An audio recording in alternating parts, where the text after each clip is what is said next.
welcome to today's free training Thursday. I have Ben Fu here with me, and he is going to be answering your Ask Us Anything questions for Abacus Law. As a reminder, we will feature this free training on our website, which you can find at abacusnext.com/webinars. I'll now turn it over to Ben, and he'll answer your questions. Oh, thank you, Amanda. Thank you all for joining us.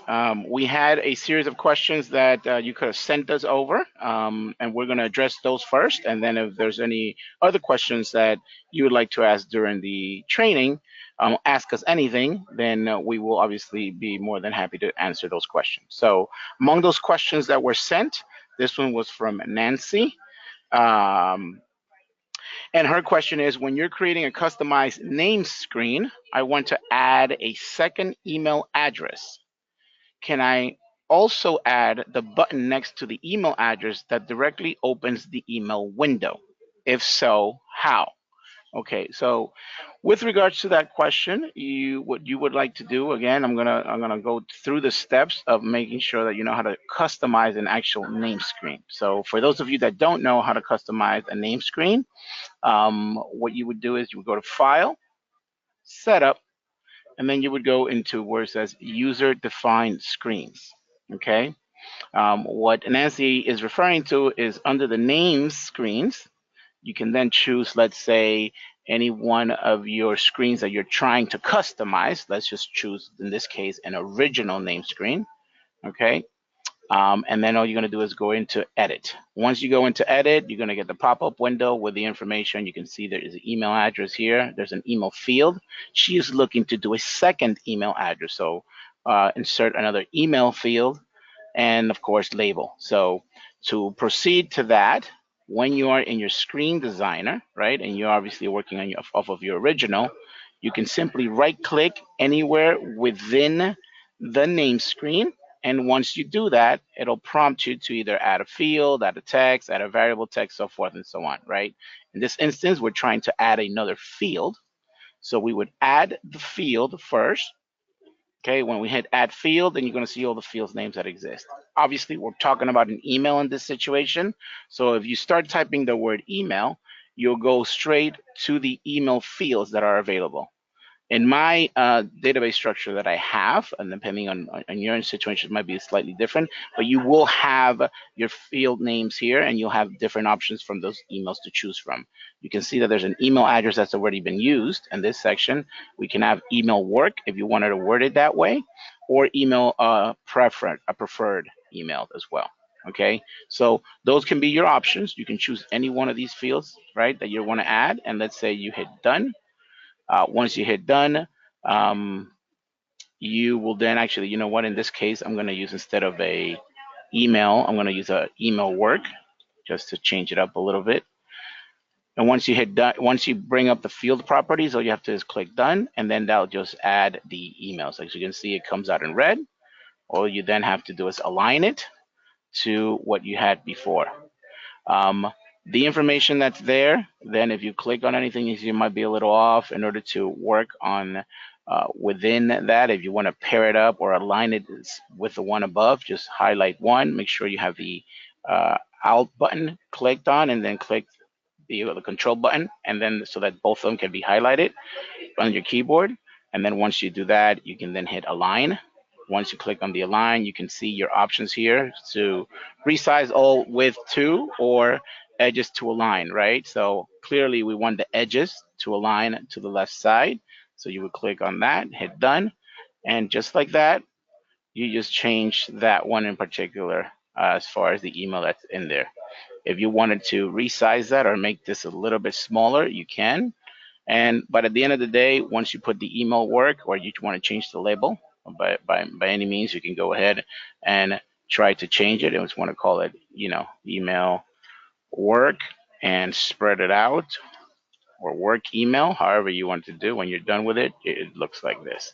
So once you're done, you would click on the done button, and just like that, now when I'm pulling up my new name screen that I've just edited, it'll have that added to. I don't want to make the original to be my normal screen for BD, so I'm going to say no to that. But now if I go into any name screen and I want to add a new name screen and I click on done, you'll then notice that you have your option here as email work. Join there. You can clean this up a little bit by just simply dragging it over to here and getting rid of some of these.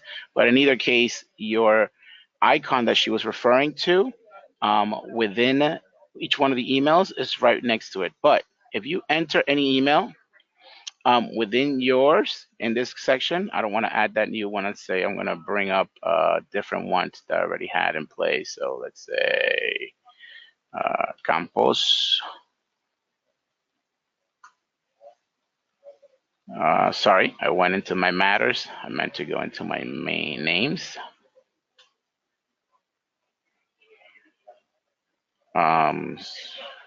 Where's a regular name? I just want to add my own name here, make my life a little easier. So let's say I'm entering my name. And once I enter my name, I can then go into put in a regular any ID number here. And once I'm entering the email, so if I put a particular email that has the email format with the content, the A here, the at, and I tab over. Once I hit save, right, I hit done, I go back to my name record, the one I just created, and I hit the tab, I hit the email section. When I'm tabbing over, you can then say email, and that email prompt will then guide you to generating that email box or button that would then generate the email. So you see how the email sends function is there, send to the email. Then all you have to do is obviously when you hit send, what it'll do is it'll generate from your Outlook that rough draft that then you can use to showcase here. So you can see the email is coming up on this side of my screen. There it is. And then you can start typing up the actual email that you're about to send to the individual that you just created. So as opposed to saying just a little button, you can also just right click in the actual email field and then click on the button to say send email, and that will be your result. You will get those pop-up windows and then you can go from there. Okay, so just remember, once you put the information in, just right click, hit email, and your email window, send email window, will show up with the actual email that you populated in that name screen. Okay, so that's the answer for that first question. The second question that we had in hand was this one is from Christina, and this one is called, how do I change the colors of events or colors of events assigned to a different users in the calendar? Okay, so when it comes to your calendar, you have the ability to, when you're creating a particular calendar event, let's say you're adding a new event, you have the who section in the fields where you can change the colors, right? By simply just highlighting a color of the individual and then saying what color you want to make sure that you are using for that individual. So you can say, okay, I want pink for this particular one. You can highlight it, and then you can use that individual. So every time you're assigning something to that, end user, the pink color will show up. Okay. As of right now, what is happening is, let's say if I were to then use EL, for example, as the individual that I want, okay, and then I am linking it to one of my specific any given matter. I'm going to use here Ortiz as the matter, and I create the save. I save it and I hit done. You're seeing right now, right off the bat, that there is no color, even though I assign it to that individual, right? And even though I'm looking at all people's calendar here, well, it has to do with the settings that you have in place. If you click on your settings and you go back to advanced and you go all the way to your miscellaneous, the data of the colors of the events that are showcasing is always going by the field what, not the who code, right? So you do have the option of changing your settings here. So if I wanted to reflect the different colors within my who codes that I've used already, you simply change that within your calendar settings to say by field who, and then you can proceed over to going back to your done calendars, and then you can see how my colors change automatically. So The other way around is if you wanted to then highlight just the colors of events as opposed to the colors of events that are being assigned to specific individuals, like the who in this case, it's all the other way around. So if you go to add new event, the what will then be what you would use as colors. So you can then use obviously any given particular calendar event, which is the what, and then change the color. And then as you are assigning those within your calendar, then you have to change the settings on the what to be the what as opposed to the who, the ones that are being reflected in your settings for your calendars to be showcased. Okay, so that is pretty much what it would do. Just remember that you do have options. Not only are you setting up the who codes, but you can set up the what as well. I normally have it in my what codes, so I changed this to what, and I don't necessarily need a color coordination, so I put it back to my what. But if I ever needed to change it to the who, I can do that very easily by just going into the settings. So if I, do you notice now, if I go back into done and click done again, you see that there's no color coordination here. Okay. So that was the second question. That was from Christina. We have another question, again from Nancy. This one is related to, this is the question. When creating a time ticket from an email, can I change the default language that appears in the time ticket? And the answer is yes, of course. So let me walk you through that fairly quickly. If I go back into any given matter that I'm working off of,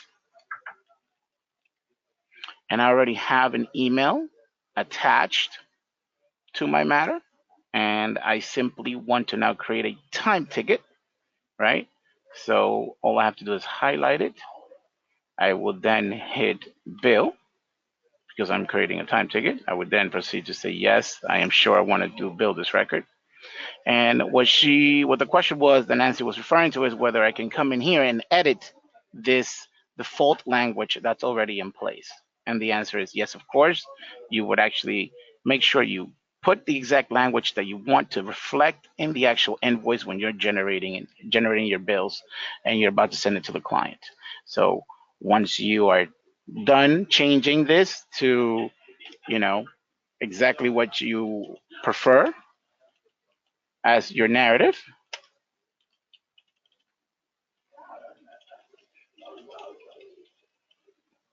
okay, you can then click done. Obviously, you're going to get your spell checking. You're going to ignore it to go through. I mean, if you obviously didn't spell it correctly. And then once it has the dollar sign, that's going to go over into your billing and accounting portion so you can generate your invoices. All right. Another question that has come along in the past, and it actually happens to be a new feature that we're adding, has to do with displaying an unbilled time ticket information in the matter screen. Okay, so before, if you go to any regular matter screen, let's say, for example, I'm coming into one of my matter screens here, and I go in the end here, and there's a divorce matter screen. Let's say my divorce matter screens. You can actually now assign an unbilled time ticket portion or field to be reflected on the actual matter screens. So you can customize that.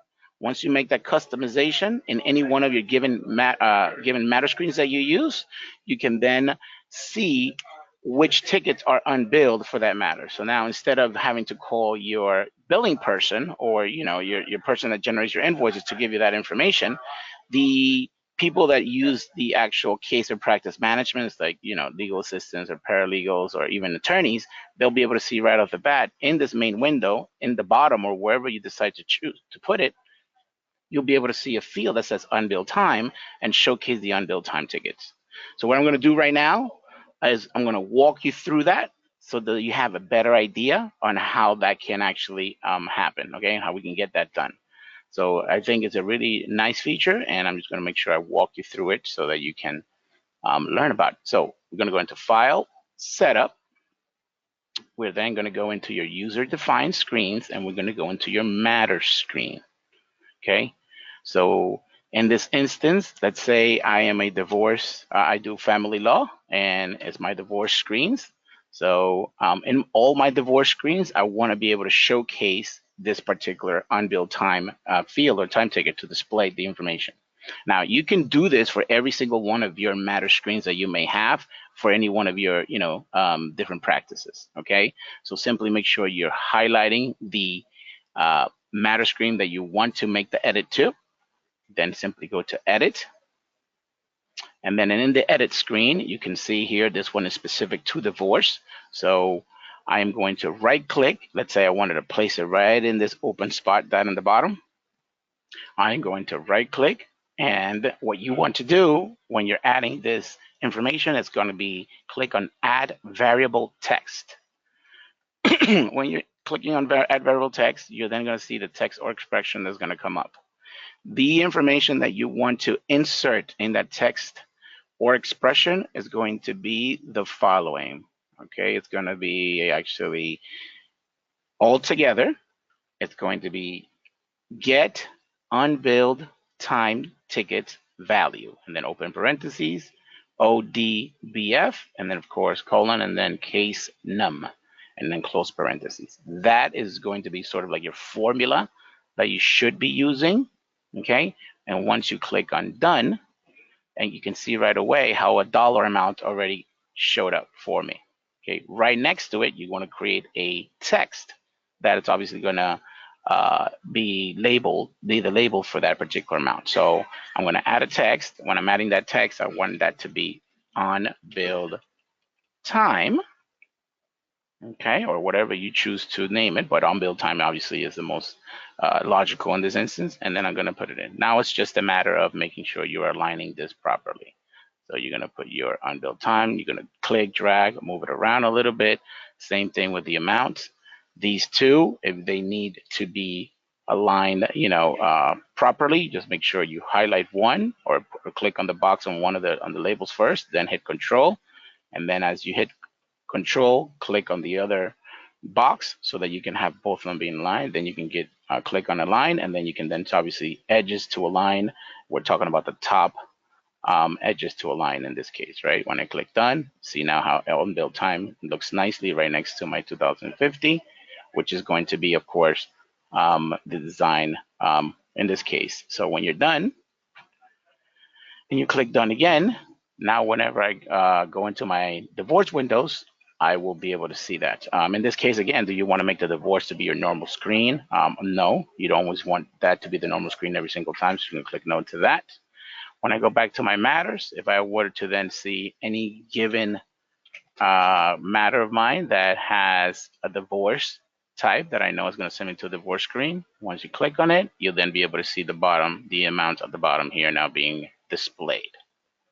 So when it comes to actually saying, oh, we have unbilled time 2050, that's fantastic.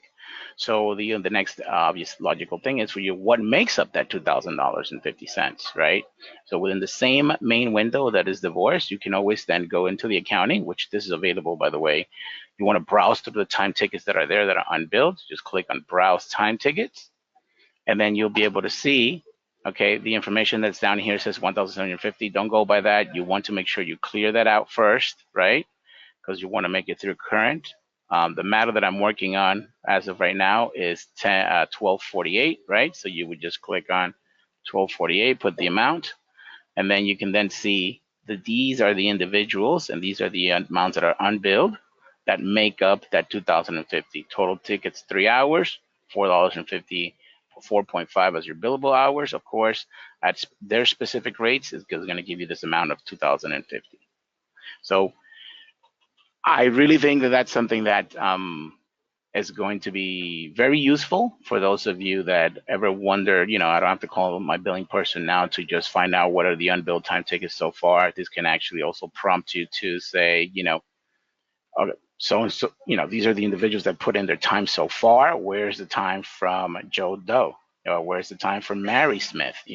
So then they can then prompt you to obviously giving up that follow-up call, make sure they've entered their time again, and then you can then see these amounts showing up here. So it's a nice feature that we didn't have before, and that is obviously with our latest version. So if you ever needed to actually get this feature, you're going to have to upgrade, you're going to have to update to the latest version that we have in place.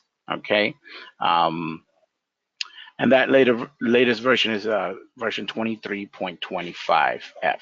Okay, so let's see. Are there any other questions in place?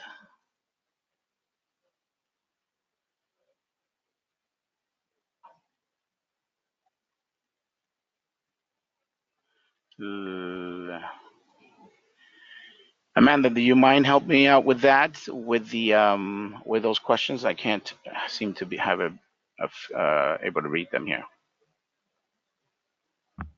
Of course. So the next question is, how do I extend the who field blank in the event screen? I want to include 8 individuals on an event, but I get an error saying this is too many names in the field. So you want to, in the who code?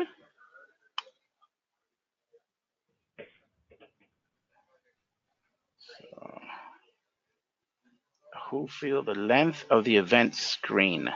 I want to include 8 individuals on an event, but I get an error. Okay. Yes. So with that said, you actually have a maximum of 4 individuals that you can add at any given time. Okay. So when we're going back into my calendar, for example, what I'm anticipating that you're referring to is that when I am adding my new event and you're trying to add more than 4, right? These 4, whenever you're trying to add more than 4, you're going to get that error. If it's more than 4 that you want to have, you're going to have to create what we call a work group. As you can see here at the top, I have other work groups I have created. So you're going to have to, in order to create work groups, you're going to have to go into your file setup here, file setup, and then you're going to go into work groups. When we're creating the work groups, you're going to have listed here all of your individuals or your end users. So it's going to be a matter of selecting the individuals that you want, and then you need to create that work group. So if I go into my view by work group, if you have some work groups already created, then you can use some of those. But if you wanted to create a new one, you can then highlight the names of the individuals. So let's say these 6, right? Or so you said 8. So you can then grab, okay, 2 more. You want to assign it to, okay, there is no group there yet. So let's say you would get an add, and then you would create the name of your group. Okay, the name group, and then of course you would hit done, and that's how simple it would be. So that new group that you create, then you can go back to your calendar portion. Okay, and once you're adding that group, add the new event, you would choose the group that you just created. In this case, I have these many that I've created already. Next question, please. So the next question is, actually I wanted to change what the default language would be because I have to change the language every time. The default language you cannot change that. That is hard coded to be the way it is. So unfortunately, you cannot make that change when it comes to the emails default setting.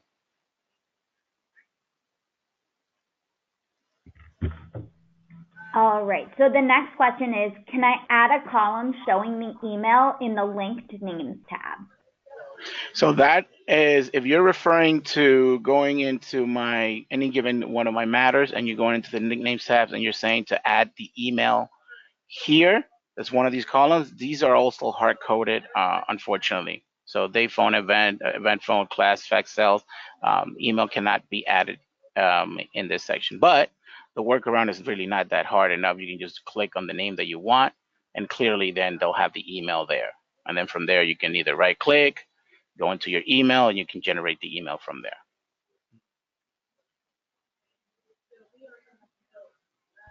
And then our next question is, how do I set up the Abacus calendar on a mobile device? Ben-Fu, correct me if I'm wrong, but I believe we will be reaching out to Christina directly about this.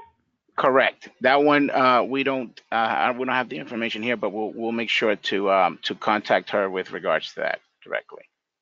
Okay, great.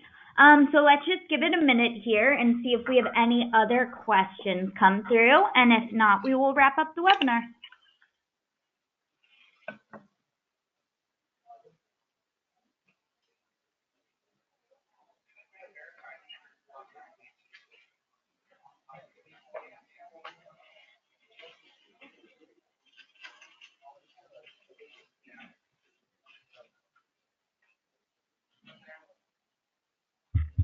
So the next question is, can you set it up so when you send documents in an email, you don't have the name of the document in the body of the email?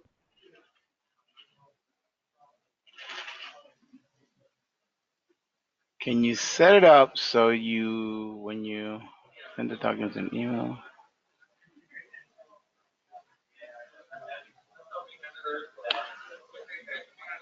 I don't believe you can do that. No. So when you do get the email that you're trying to set up, and we're talking about this inbox here, the email, it goes directly the matter that you're choosing, the information that's relayed, it's that whatever is there already. So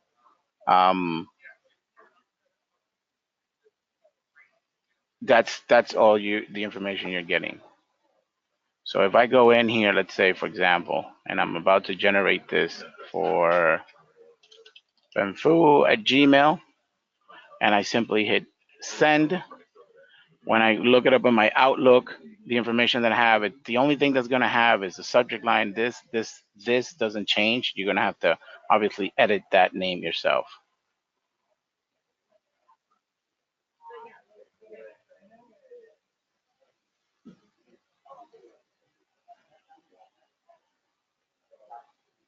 Okay. Any other questions? So the follow-up is when you right-click and send in a document from a matter. When you right-click and send from a document in a matter, I'm confused. Oh, documents from a matter. So within this document,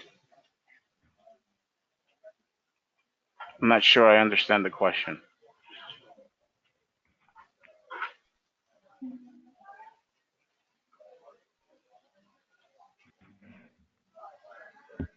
Nancy, can you please clarify that question for Ben-Fu?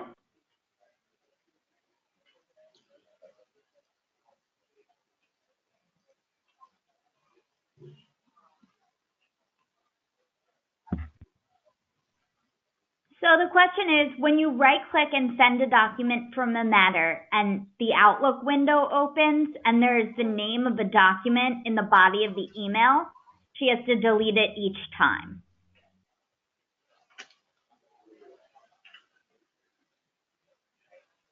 Yeah. Delete the document that is in the body of the email. Yeah. Let's see here.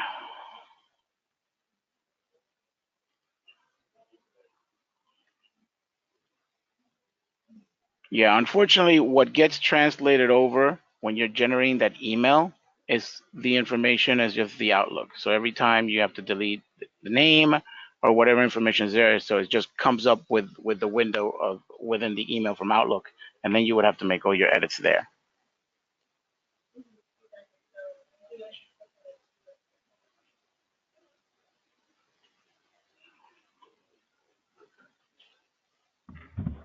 All right, that's all the time we have for today's Free Training Thursday. Thank you to Ben-Fu and to all of our participants. As a reminder, this webinar will be emailed to all registrants, as well as on our website, abacusnext.com/webinars. Thank you, everyone, and have a great long weekend. Thank you.